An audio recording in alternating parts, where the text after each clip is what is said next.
Vs fame channel. VS fame channel subscribe பண்ணாதவங்க subscribe பண்ணிக்கோங்க. பக்கத்தில் இருக்கிற பெல் பட்டனை கிளிக் பண்ணி பாருங்கள். இன்றைக்கி வந்து நான் வெங்காய போண்டா செய்கிறதுக்காக 1/2 கிலோ வெங்காயம் எடுத்துருக்குறேங்க. 1/2 கிலோ வெங்காயத்தையும் நல்லா நீட்டாக அரிஞ்சிருக்கிறேன், பொடியாக அரிஞ்சிருக்கிறேன். இப்போது வெங்காயம் 1/2 கிலோ எடுத்துருக்குறேன். இந்த கப்பால் 1 கப்பு கடலை மாவு எடுத்துருக்குறேங்க. கடலை மாவு இருக்கட்டும். இப்போ நாம் இஞ்சியை போட்டுக்கலாம். இப்போ எல்லாம் பொடியாக நறுக்கியிருக்கிறேன். இஞ்சி, பச்சை மிளகா பிள்ளைங்களுக்கு அதிகமாக தேவையில்லை, அதனால் பச்சை மிளகா கொஞ்சமாக போட்டிருக்கிறேன். இப்போது மல்லித்தழை,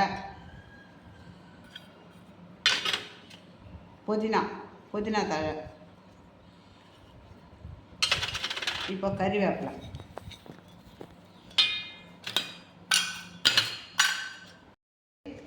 இப்போ மஞ்சத்தூள் கொஞ்சம், மஞ்சத்தூள், சோம்பு,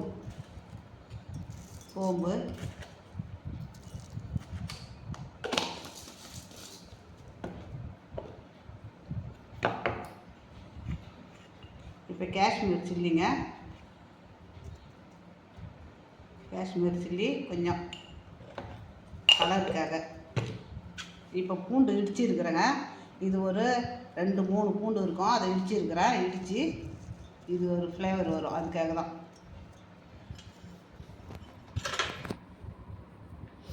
இப்போ நம்ம இந்த 1 கப்பு கடலை மாவு போட்டுக்கலாம்.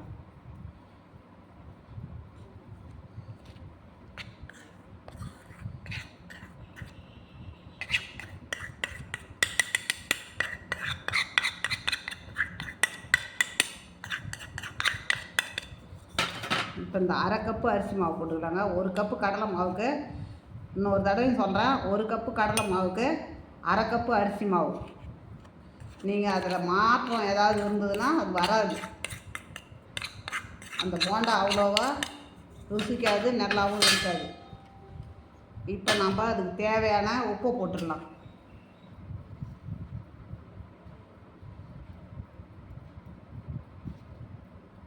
உப்பு.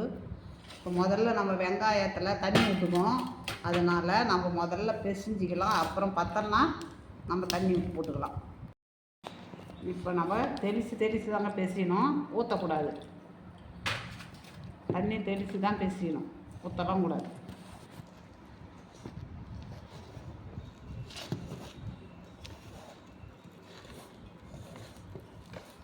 கரெக்டான அளவு, ரொம்ப தண்ணி விடக்கூடாது. என் கையில் எந்த பதம் இருக்குது பாருங்கள், இந்த பதத்துக்கு தான் நம்ம மாவை பிசைஞ்சிக்கணும். இதில் தண்ணி ஊற்றுனீங்க, அது வெங்காய போண்டாவாக இருக்காது, அது வேறு ஒரு போண்டாவாக ஆகிடும். வாங்க இப்போ எண்ணெய் காயுது, வாங்க போட்டு. இப்போ பாருங்கள், இப்போ எண்ணெய் காய்ஞ்சிடுது, போட்டுக்கலாம். இந்த மாதிரி மிதமான தீயில தான் போட்டு எடுக்கணும்.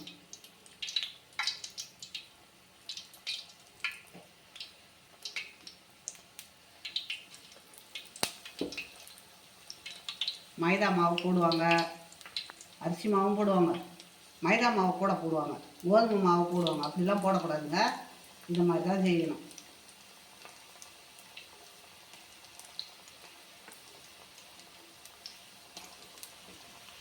விட்டுக்கலாங்க போண்டாவை.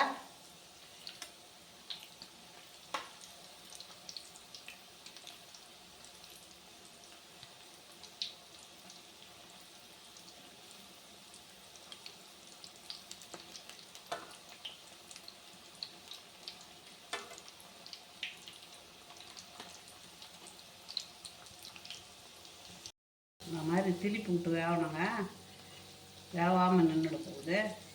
உள்ளார மாவு, கடலை மாவு, அதனால் இளந்தீயிலே வேகணும், ரொம்ப ஹையில் வைக்கக்கூடாது. வெங்காயம் ப்ரௌன் கலரில் ஆகிடுச்சு பாருங்கள், அப்போ வெந்து போச்சுன்னு அர்த்தம்.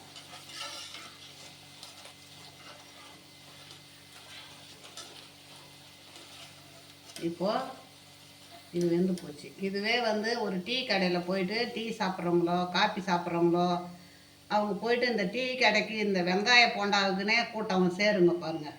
கூட்டம் அப்படி சேரும் இந்த வெங்காய போண்டா சாப்பிட்டு ஒரு டீ சாப்பிட்றதுக்கு.